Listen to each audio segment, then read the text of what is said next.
3, 2, 1. Here we go!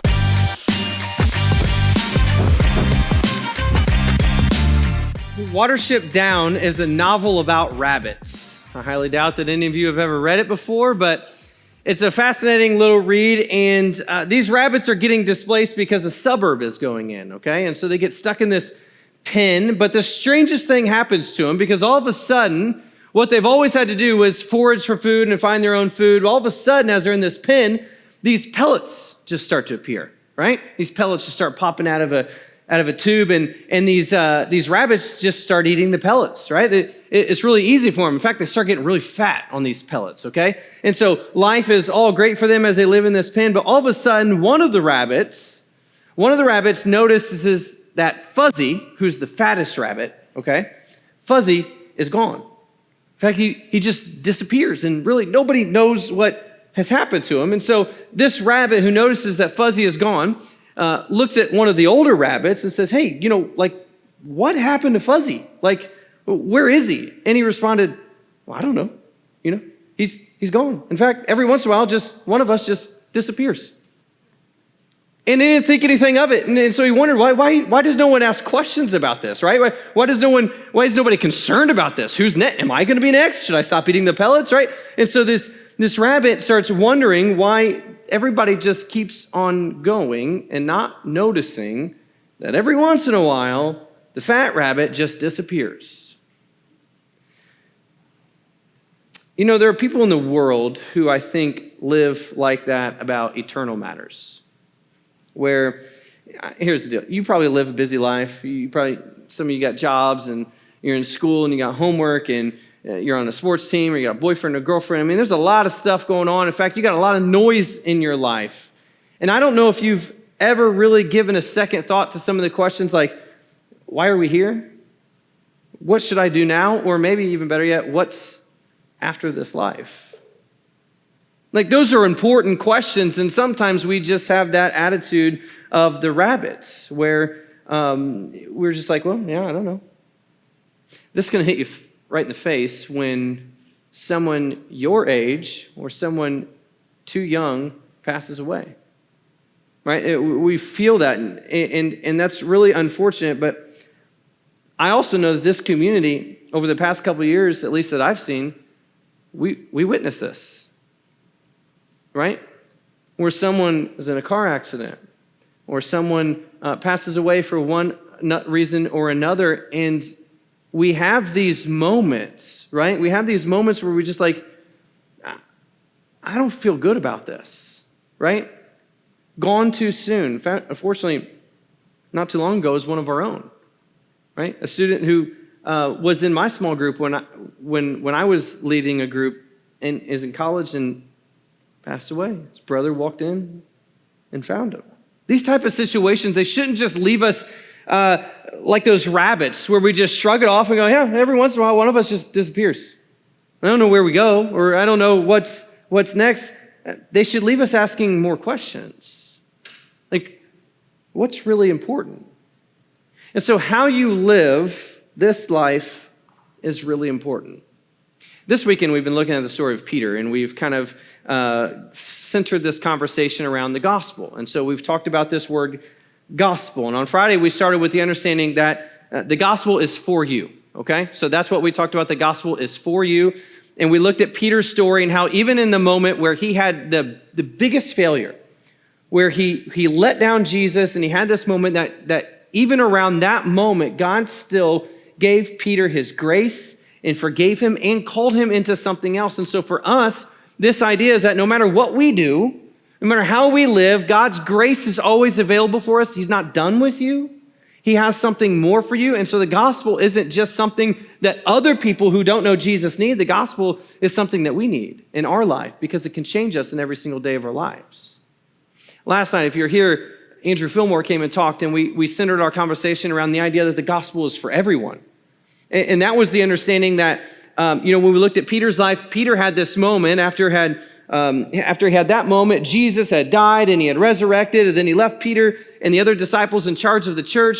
Well, Peter has this moment in Acts chapter 10 where God gives him this vision, this realization that, you know what, this thing that where I died for you and forgive you and give you your grace, that's not just for you Jews, it's actually for everybody.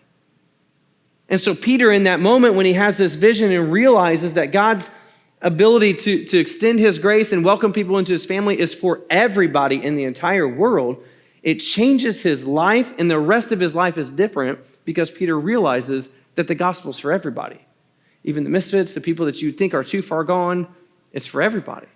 And what I want to talk to you about tonight is a truth that we need to understand, that we see that the gospel is forever.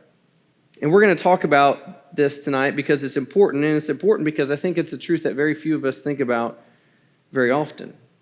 There are things of eternity in this world. There are things that are not eternal. We've been in Peter's story, looking at his failure, looking at his realization about what God has realized to him about spreading the gospel.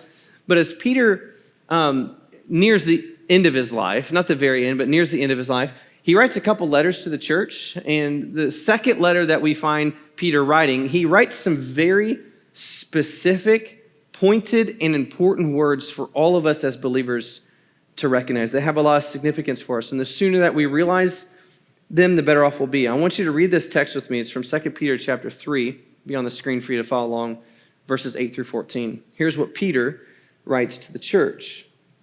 He says, "But do not forget this one thing, dear friends. With the Lord, a day is like 1,000 years, and 1,000 years are like a day. The Lord is not slow in keeping his promise, as some understand slowness. Instead, he is patient with you, not wanting anyone to perish, but everyone to come to repentance. But the day of the Lord will come like a thief. The heavens will disappear with a roar, the elements will be destroyed by fire, and the earth and everything done in it will be laid bare. Since everything will be destroyed in this way, what kind of people ought you to be? You ought to live holy and godly lives as you look forward to the day of God and speed its coming. That day will bring about the destructions of the heavens by fire, and the elements will melt in the heat. But in keeping with his promise, we are looking forward to a new heaven and a new earth where righteousness dwells. So then, dear friends, since you are looking forward to this, make every effort to be found spotless, blameless, and at peace with him." So the truths that we find in this text are important for us. And I want to show you tonight what they are and how we can live differently because of them. And so the first thing that I need you to recognize, I got 4 ideas for you tonight, okay? 4 ideas. The first thing is this, is that understanding that time is uncertain. Peter mentions this here when he says in verse 10, he says, "But the day of the Lord will come like a thief." This is the idea that any day can be the last day of your life. What Peter is referring to is actually the second coming of Jesus. That's what he's talking about from Scripture. And what we know is that's a mystery, right? It's a mystery. Nobody knows. Yet a lot of religious people over the course of the years have tried to figure this out, right? A lot of religions have tried to figure out their calculation of when Jesus is coming back, and a couple have predicted it. They were wrong. And then they predicted it again. They were wrong again, but they tried to cover it up and say, no, it actually did happen, but it was invisible. And then, they would come up with like a Mayan calendar and all this kind of stuff. Like, this is when the world is going to end. So, it's not an uncommon thing for people to kind of predict this and think that they know and can calculate when it's going to happen. But we know what Jesus says about this. Jesus tells us clearly, but about that day or that hour, no one knows, not even the angels in heaven, nor the Son, but only the Father. No one knows. You don't know. You don't know when Jesus is coming back, and you don't know when the last day of your life will be. Now, we've heard that, the conversation sometimes, I don't know where I've seen it, where people have said, if you could know the day that you're going to die, would you want to know it? That's a weird question, right? Because if it's when you're real old, you're like, oh, that would make you feel good. But what if it wasn't, right? Would you live differently now if you had less time on this earth? The idea is this: time is uncertain. You don't know. You don't know when the last day of your life will be. That's important for us. But here's what we also know: things are temporary. He tells us this in verses 10 and 11. He says, the heavens will disappear with a roar. The elements will be destroyed by fire, and the earth and everything done in it will be laid bare. And so everything will be destroyed in this way.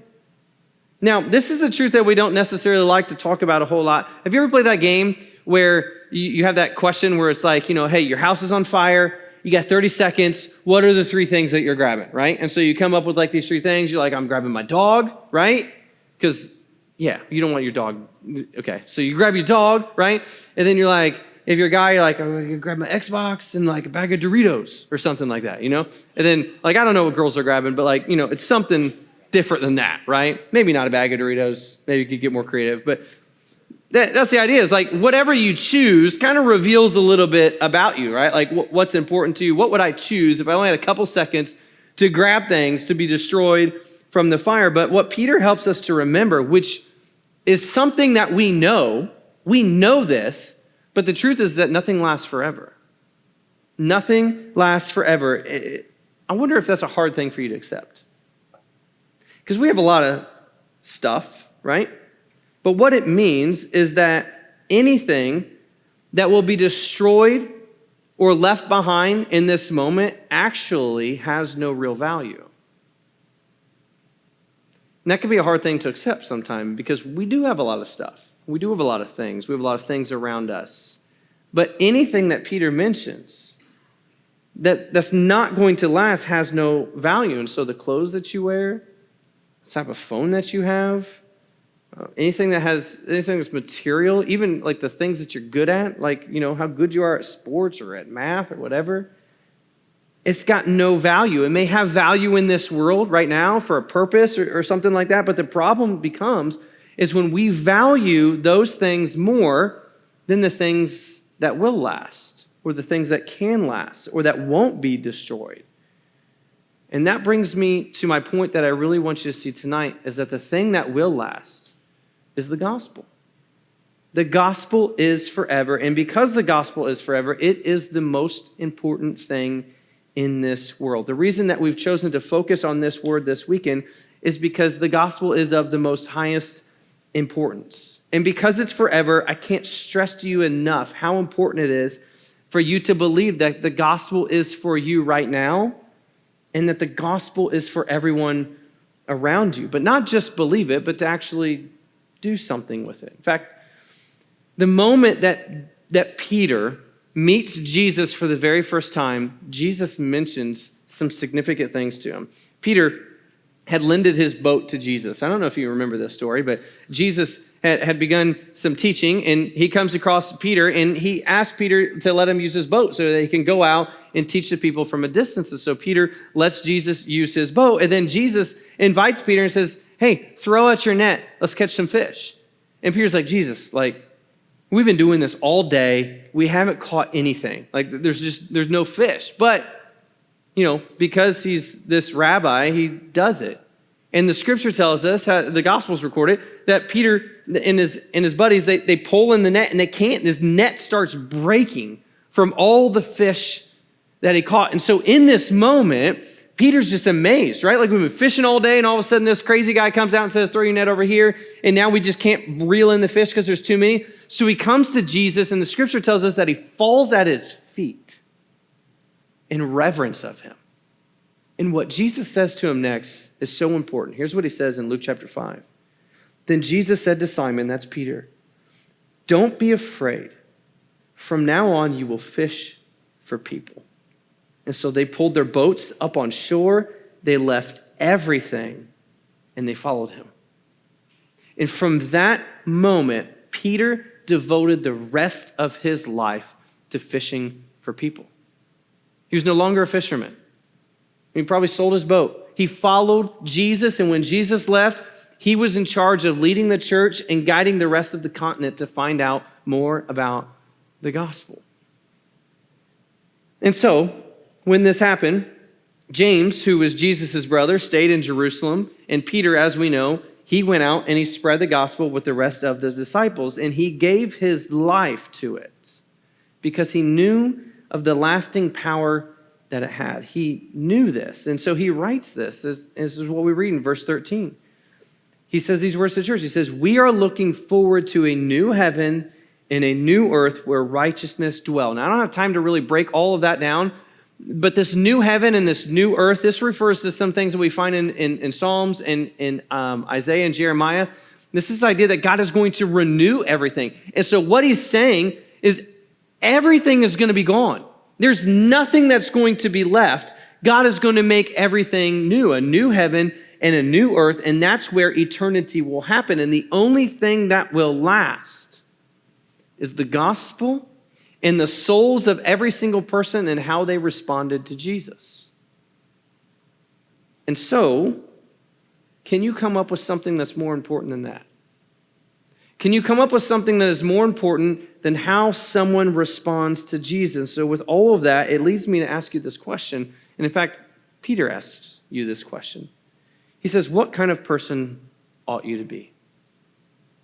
Right? This is what he says in verse 11. Since everything will be destroyed in this way, since the fire will come and since everything will be destroyed in this way, what type of person ought you to be? That's the question. What type of life should you be living? Now, you may be tempted to answer this question by saying, I need to get things right, right? I've screwed up. I screw up plenty. I need to get things right. I need to quit doing this. I need to start reading my Bible more. I need to start praying more. And you might come up with this list of things that you need to quit or start doing. That's the type of thing, that's how I'd answer that. What type of person ought you to be? This is what I need to do to get things right. But I'm not really sure that that's the answer. In fact, Peter gives us the answer in verse 14. He says, so then, dear friends, since you are looking forward to this, that new heaven and that new earth, make every effort to be found spotless, blameless, and at peace with him. Spotless, blameless, and at peace with him. The Cambridge commentary suggests that these words are actually in correlation to what Peter has already written about in this letter. And it's this idea that it's written about Jesus' second coming, right? And so it's this prevalent fact that Peter, when he writes these words, and even these first believers, they're living with an expectation that Jesus is coming back and he could come back at any minute. Now, I know that for many of you, I'm going to guess most of you, in principle, we believe that too, right? We believe that truth. We really do, but we don't live like it. If you're like me, you live like this. I know Jesus is coming back, but I'm pretty sure I'm going to live my whole life and then I'm going to die and then hopefully I go to heaven. I don't really live with this mindset that Jesus could come back at any minute. That's not how Peter left. Peter believed, and he wrote, and the disciples believed, you could find this all throughout the New Testament, that it could be any moment, that Jesus could come back at any moment. And so this idea of being spotless and blameless and at peace with him isn't really about how you live, like getting things right and living more holy and perfect, although those are good things. Okay, I'm not saying dismiss that. But what Peter is saying about those things, it's not about living right, it's about your evangelism. It's about recognizing that everything's going to be gone, everything's going to be destroyed, and the only thing that's going to last is Jesus, his kingdom, and the people and how they respond to Jesus will determine where they spend their eternity. And so to be blameless and spotless and at peace with God is to make sure you've done your part to make sure that others are ready for his return. Because the gospel is forever. And how you live this life, how everyone lives this life, is going to determine where we spend our eternity. Time out. As a teenager, I get it. You're not. These are things that we don't think about, right? It's like, I've got things to do. In fact, when I remember when I was in college, there was this running joke, right? It was we talked about Jesus' return. Okay, I went to Bible college. Okay, so give me some grace. But here's we believed Jesus is coming back, but not before I get married, right? Because there's some things that got to go on, right? Okay, so I want Jesus to come back, but there's some things that I want to do in life, right? And I wonder if you feel that way as well. Jesus is coming back, but I'd like to have a life. I want to have a family. I want to have kids. I want to have a career. And we have all these things. And I just wonder if because of that attitude, that we just kind of lose sense of the urgency that we're supposed to have in sharing the gospel, because it is the only thing that will last. Because the gospel is forever, we live differently today. We have to. And by that, I mean we see the importance and the value of making sure that people are ready for Jesus' return whenever they meet him, because time is uncertain. You don't know when it's going to be for you. You don't know when it's going to be for your friend or for your aunt or your uncle, whoever it is. You don't know. They may live a full life. They may not. Time is uncertain. And beyond that, we know that nothing lasts. Nothing has that real value except for how people respond to Jesus. Church tradition tells us that Peter spent the rest of his life preaching the gospel until AD 64, when he finds himself in Italy, in Rome, and Peter was crucified upside down because he told his tormentors that he would not be crucified in the same way that Jesus was, because he was not worthy of that. In fact, 11 of the 12 disciples, with the exception of John, died for their faith and their belief that Jesus resurrected from the dead. They went to their death with this belief that they saw Jesus Christ risen from the dead. They believed it that much. And all of them spent the rest of their life telling people what they saw and what they heard from Jesus. And they went to their grave with that truth because they saw it with their own eyes. It's that important. The gospel is forever. So the question that I have for you is, what will you do with it today?